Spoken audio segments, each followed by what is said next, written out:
Alors moi je pense que le porno c'est pas du tout la vraie vie. Et ça m'a fermé plein de portes de l'avoir fait.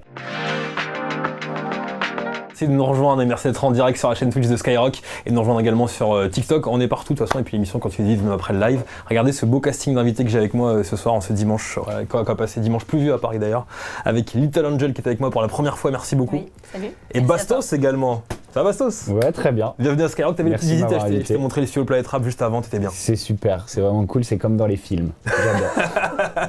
Elle, c'est Little Angel 84. Si on sait pas grand chose de sa vie privée, on sait qu'elle est aujourd'hui le visage du mime français. Anciennement vendeuse dans un sex shop, c'est en 2020, pendant le confinement, que l'aventure mime démarre officiellement pour elle. Son concept, des vidéos à l'heure de vlog, tournées à l'iPhone, sans scénario, dans lesquelles Little Angel branche des inconnus dans la rue. Le concept a tellement explosé qu'elle s'est lancée dans un tour de France en camping-car.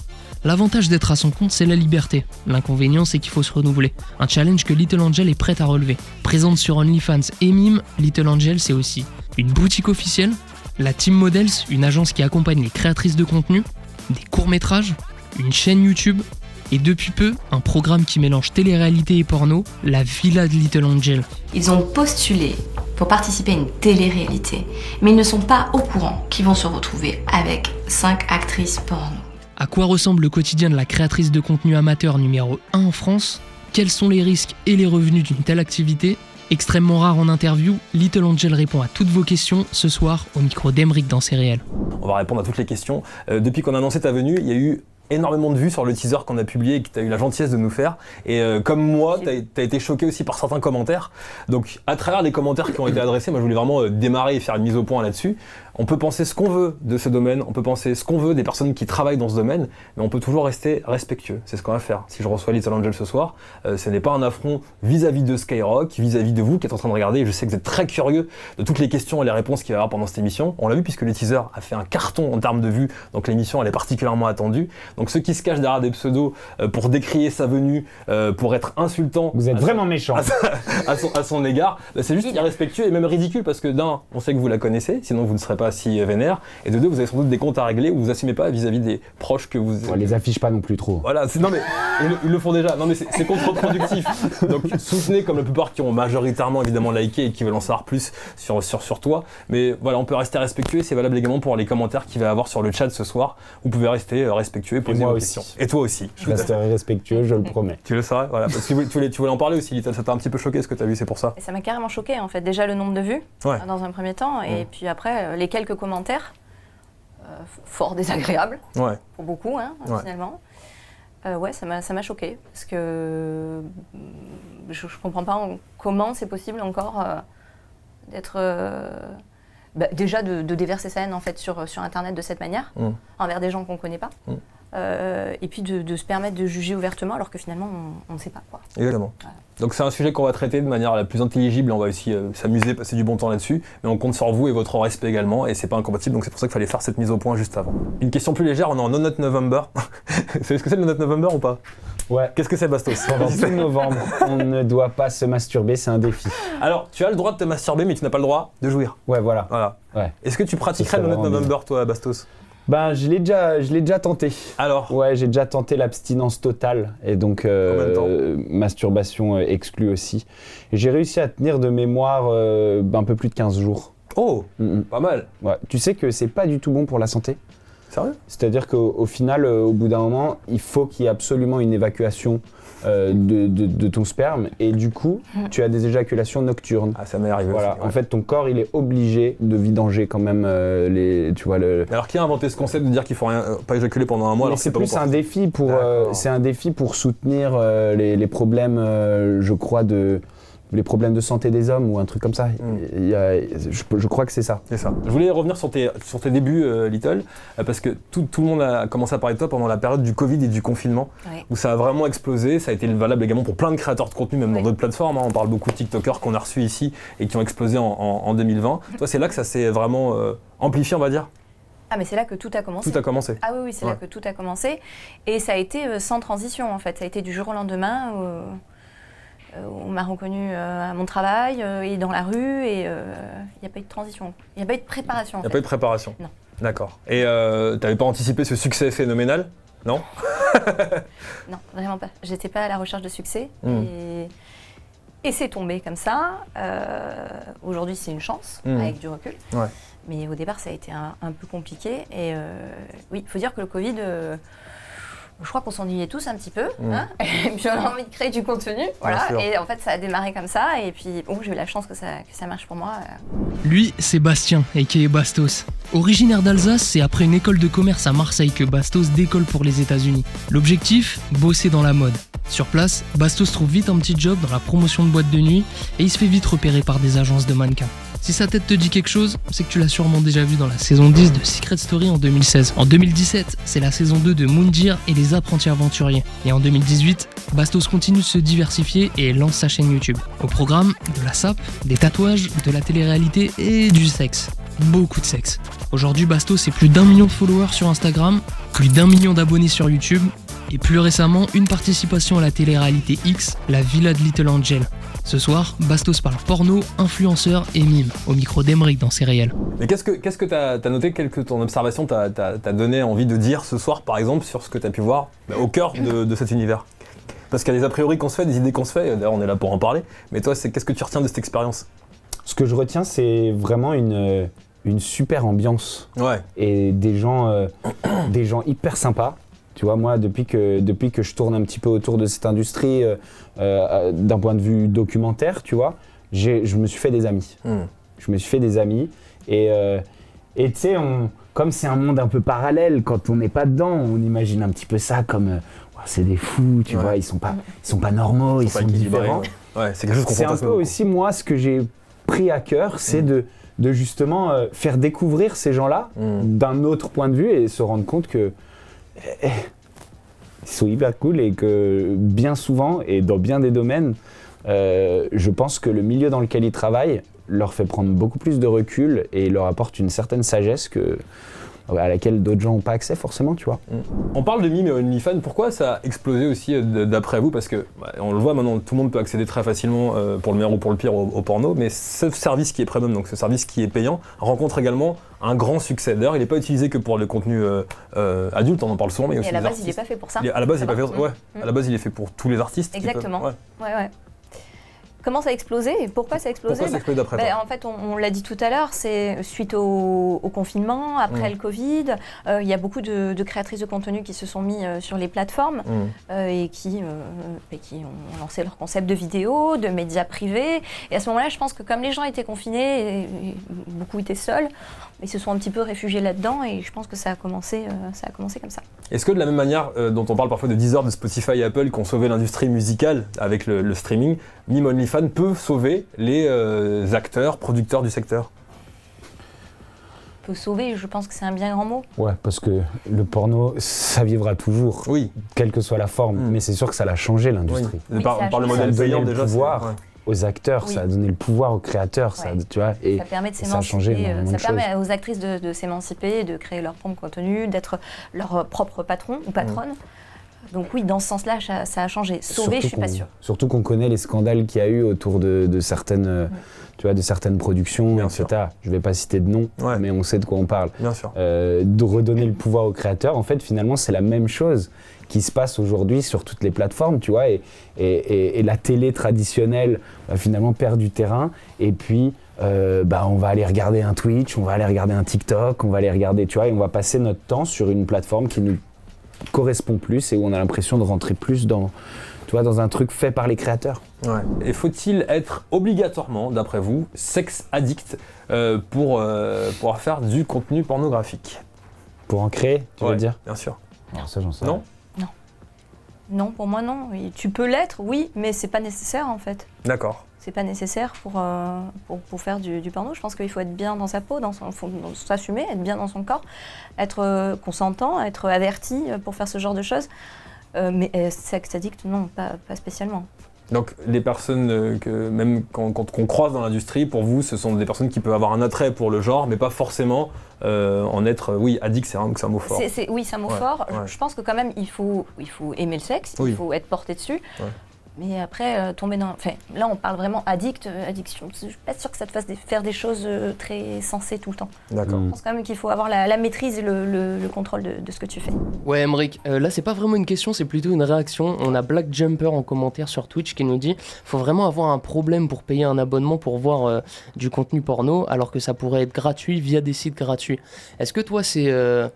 une question auquel des fois tu réfléchis, Little, d'avoir limite quasiment une responsabilité puisque des gens payent pour ton contenu, de te renouveler, de leur proposer quelque chose de vraiment qualitatif, parce que finalement c'est... c'est ma responsabilité de moi créer un contenu par semaine pour ma communauté, parce qu'à partir du moment où ils payent un abonnement, moi je dois fournir du contenu, donc oui, bien sûr. Et c'est dans ce sens-là aussi que c'est différent, c'est-à-dire que moi j'ai fait le choix de faire une web-série sous forme d'abonnement. Après effectivement tu peux trouver plein de contenus sur des sites où effectivement c'est gratuit. Moi pour ma part j'ai fait le choix de pouvoir tout contrôler. C'est ma manière en fait à moi de contrôler mon contenu en mettant sur ce type de plateforme-là et pas en free où ça peut aller partout finalement. Comment se protègent les créateurs de Mime OnlyFans, c'est-à-dire que pour pas que le contenu se retrouve un peu partout ailleurs, est-ce que c'est la croix et la bannière ou est-ce que où ça va? C'est un combat, c'est vrai? C'est un combat depuis 3 ans tous les matins. Là, quand je me lève, j'ai à peine ouvert les yeux, la première chose que je fais c'est checker tout Google, tout le web. Ouais. Et des fois ça me prend 1 heure, 2 heures, je suis dans mon lit, j'ouvre les yeux et je fais ça tous les matins. Mais ce qui est marrant c'est que la manière dont tu as percé, c'est une fuite. Oui. Oui, c'est vrai. Et c'est paradoxal, aujourd'hui, tu passes ta vie à essayer de contrôler la fuite, et c'est la fuite qui a fait de toi ce que tu es aujourd'hui. Et oui. Mais énorme. Je dois quand même avoir le contrôle tout le temps sur mon contenu. Attends, raconte-nous cette histoire de la fuite. Ça a vraiment commencé par fuiter au début? Ouais, ça a fuité. Raconte-nous l'histoire, on veut savoir. Ça a fuité au départ, c'était ma première vidéo. Alors, ma première vidéo que j'avais fait sur l'autoroute. Et en fait, un jour, j'ai des membres de ma famille, des amis qui m'ont contacté, en fait tout mon entourage en me disant mais il y a un problème, tu es sur internet, je sais pas ce que tu as fait, mais là c'est grave. Ils savaient pas. Et puis mon patron, et puis en fait tout le monde. Et en fait ça m'a beaucoup affolée et j'avais pas la main dessus, je pouvais pas contrôler et en rien de temps, l'espace de 24 heures, ça s'est repartagé de partout. Et les groupes WhatsApp et Messenger et en fait tous les groupes de collègues quoi. Donc ça s'est repartagé partout et ça a fuité comme ça. Comment tu as géré ce moment où c'est arrivé? Est-ce que Très mal. Très mal, ouais. Très mal. Vis-à-vis de l'entourage, c'est compliqué. J'étais pas du tout préparée. Ouais. Pas du tout. Il a fallu que je dise la vérité aux gens de mon entourage et que j'étais consentante et que j'avais choisi de faire cette vidéo et que je pensais pas du tout que ça allait fuiter. J'étais pas prête à ça. Mais je suis bien consentante sur la vidéo et c'est bien moi qui fais ça en fait. Donc ça c'est hyper compliqué de l'avouer en fait aux gens de notre entourage. Hein. Ouais. Comment je l'ai géré? Ça a été très difficile pendant des mois. J'ai pas bien accepté la fuite. Ouais. J'étais entourée, heureusement d'ailleurs, parce que j'ai eu très peur. Il y a eu cette transition aussi où j'avais encore mon emploi. Je travaillais dans le commerce. Ça a été très très dur aussi parce que du coup, comme j'étais dans le commerce, j'étais en magasin. Et en fait, ça a fuité là où je travaillais. Donc il y a des gens qui venaient, il y a des gens qui appelaient pour me parler. Enfin, c'était un bordel pas possible en fait. La transition a été compliquée, ça a duré plus de 6 mois. D'accord. Ouais. Comment, si on veut se lancer, ça peut être le cas de ceux qui sont en train de nous regarder, quelles sont les règles à suivre, entre guillemets, ou en tout cas les questions qu'il faut se poser avant de se lancer si on te regarde aujourd'hui? Il n'y a pas vraiment de règles, en fait. Déjà, il faut se poser les bonnes questions, savoir est-ce que je suis en accord avec moi-même, est-ce que je suis consentant, est-ce que ma famille sera OK, est-ce que je suis prête à être affichée au grand jour, est-ce que je me rends compte que j'aurai plus jamais la même vie qu'avant, que si demain j'ai envie de reprendre un travail normal, est-ce que mon patron, il va vouloir m'embaucher? Devenir président, c'est fini. Devenir président, c'est terminé, effectivement. Oui, c'est compliqué. Et puis après, il faut se dire aussi qu'aujourd'hui, alors moi j'ai commencé, on était peu nombreux. Donc c'est pour ça aussi je pense que j'en suis là. Parce que je faisais partie des premières. Mais aujourd'hui, on est tellement nombreuses. Il faut se démarquer. Ouais. Donc est-ce que tu es prêt aussi à créer du contenu? Voilà, je sais pas. Moi par exemple, c'est 1 fois par semaine parce que... parce que j'en vis en fait. Mais il faut créer du contenu régulièrement, il faut se renouveler. Et puis ça touche à la sexualité. Donc est-ce que tu es prêt aussi à te mettre en condition, faire ta scène? Il y a toutes ces choses-là à savoir, être conscient avant d'attaquer. Il ne faut pas se dire en fait je vais arriver comme ça et je vais faire un bloc de mailles, je vais vivre une vie de rêve et ça va bien se passer. Non, ça se passe pas du tout comme ça. Il y a des créatrices de contenu aujourd'hui qui ne percent pas, qui n'ont pas beaucoup d'abonnés et qui ont pris des risques pour rien et qui n'en vivent pas. Tu vas avoir vraiment des budgets mini qui vont peut-être, ça va partir... pour une vidéo, tu vas avoir besoin de louer une baraque. Pour l'autre, ça va être un appart. Ouais. Tu vas avoir besoin, pour une autre vidéo, pour un gros projet, tu vas avoir besoin de 2 cams. L'autre, tu vas filmer au portable.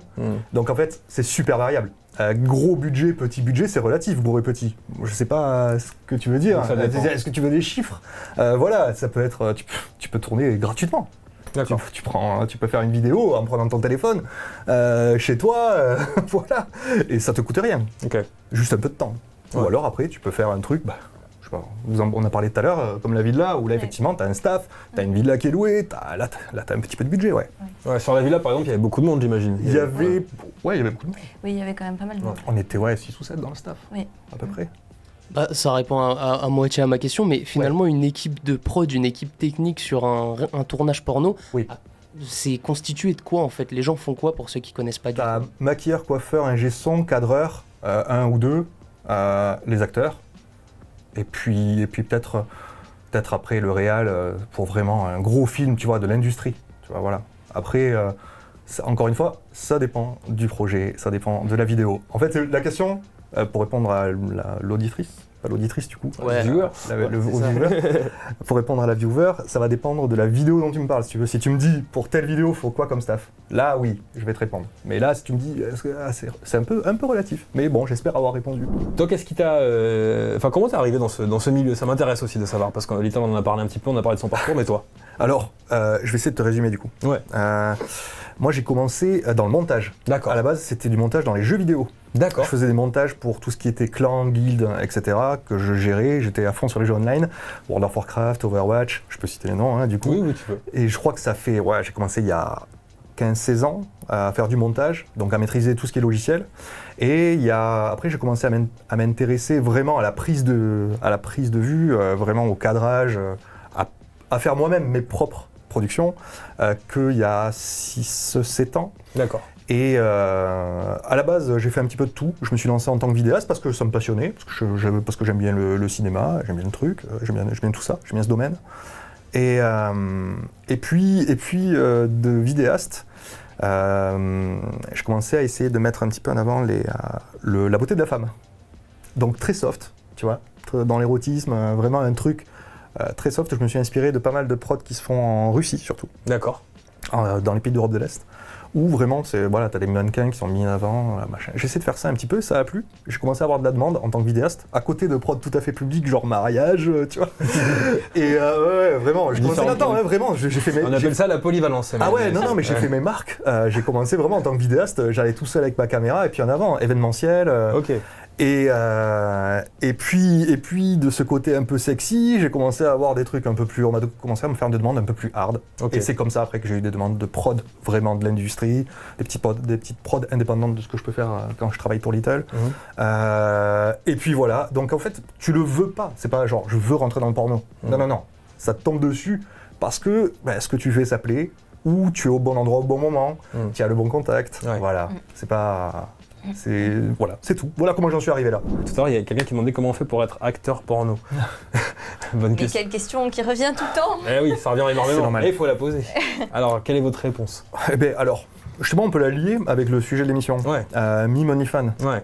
Ça veut dire que tout le monde, quelque part, tout le monde peut le faire, ouais. C'est-à-dire qu'en fait, mec, tu prends ton téléphone, tu crées ton mime, et puis en avant. Et puis si t'as de la chance, t'as une fille avec qui tu vas plaire, elle va te dire, vas-y, on fait une collaboration, machin. Tu peux devenir acteur porno comme ça. Maintenant, acteur porno dans une grosse industrie,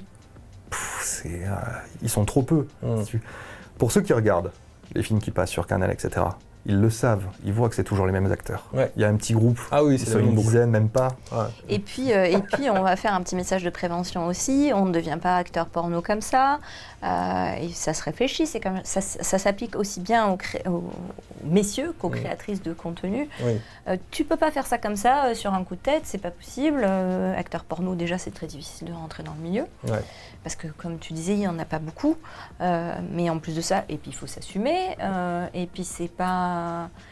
c'est pas chose simple en fait, il faut être en accord avec soi-même, que la famille, les amis soient au courant, soient d'accord, et puis le boulot, est-ce que après si ça marche pas, c'est toujours les mêmes questions qui reviennent en fait.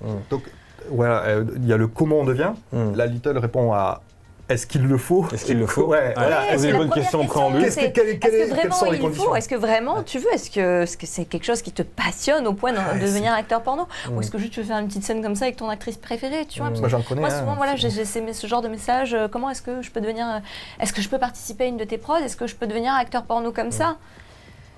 Mais ça se fait pas comme ça. T'en as connu, j'ai l'impression qu'ils ont voulu voir ça comme une opportunité alors qu'ils sont loupés. Ouais. Ça dépend des personnalités. Ouais. Après, t'as ceux qui disent je veux devenir acteur porno parce qu'ils s'imaginent, mais c'est sûr, tu vois, que ils vont pouvoir un super métier, ils vont pouvoir attraper les plus belles filles, et s'éclater. Ouais. Sauf que une fois que t'es sur le tournage, tu fais ce qu'on te dit, tu t'éclates pas. Tu vois ce que je veux dire. Voilà. Après, c'est autre chose. Ouais. Les mecs, c'est un métier. Ils arrivent, ils ont leur consigne. Ouais.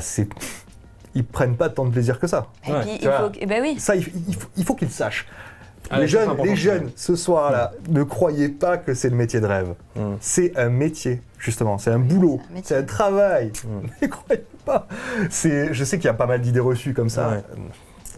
C'est attention. Mais non, c'est cadré, tu fais pas ce que tu veux, t'arrives pas sur le plateau, c'est pas guinguette, tu vois. Les mecs, ils regardent sans arrêt, savoir est-ce que ça va, est-ce que je suis bien positionné, et toi t'es là en train de leur parler, les mecs ils sont concentrés sur autre chose que sur prendre du plaisir. Alors ils essaient de prendre un petit peu, mais c'est uniquement de la stimulation.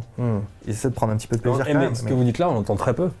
Et je sais, c'est peut-être pour ça qu'il y a tout un imaginaire collectif. Parce que c'est très fermé, c'est très clos, on n'en parle pas beaucoup.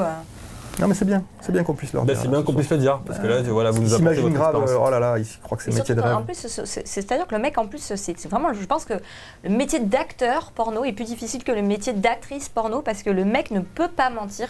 En plus, il doit être performant, il doit faire abstraction, mais il doit être en érection tout le temps. Et puis, il n'est pas tout le temps excité, parce que, comme tu disais, il y a les caméras, il y a les flashs, il y a faire une pause, ça dépend pas que de toi. 30 secondes. Temps de pause pour ta scène, puis tu dois changer, et puis entre-temps, le changement, il y a la coupure, le changement de préservatif, il faut rester concentré, c'est pas ce qu'on s'imagine du tout. Il faut des gens qui se battent pour nous, en fait, pour nous représenter et pour parler, en fait, pour dédramatiser, pour expliquer, pour éduquer. En fin de compte, heureusement qu'il y a des gens comme Bastos et d'autres personnes aussi qui font partie du monde pornographique et qui en parlent. C'est important. Le dédramatiser, on va dire, éduquer, le moraliser, éduquer, mais tout en prudemment, je veux dire. Ça reste un divertissement aussi. Ok ? Il y a un côté éducation sexuelle qui n'est pas le porno. Là, tu vois, tu as vraiment deux sujets différents. Dans cette question, pour moi, tu as l'éducation sexuelle et tu as le porno. C'est vraiment deux choses différentes. Le porno, il n'y a rien d'obligatoire, les gars. Ça reste un divertissement. Tu vois, ça va. On va pas l'imposer non plus. On n'est pas là pour imposer quoi que ce soit. Si tu as envie de regarder, ça te passionne. De toute façon, on le sait, les mecs, tout le monde en regarde. Donc voilà, on aime bien ça. Maintenant, l'éducation sexuelle, là, oui, complètement. Là, je rejoins Little dans ses propos, à 100%. Je tenais à vous remercier. On a répondu à toutes les vraies questions qu'on se pose et vous l'avez fait avec beaucoup de sincérité, avec beaucoup d'intelligence. Je remercie Bastos qui était le passage de tout à l'heure également. Et puis merci pour toutes vos questions sur le chat. Je voulais te remercier Vix aussi avec qui on a préparé cette belle émission et les portraits que vous avez pu voir et qui vous ont plu, paraît-il.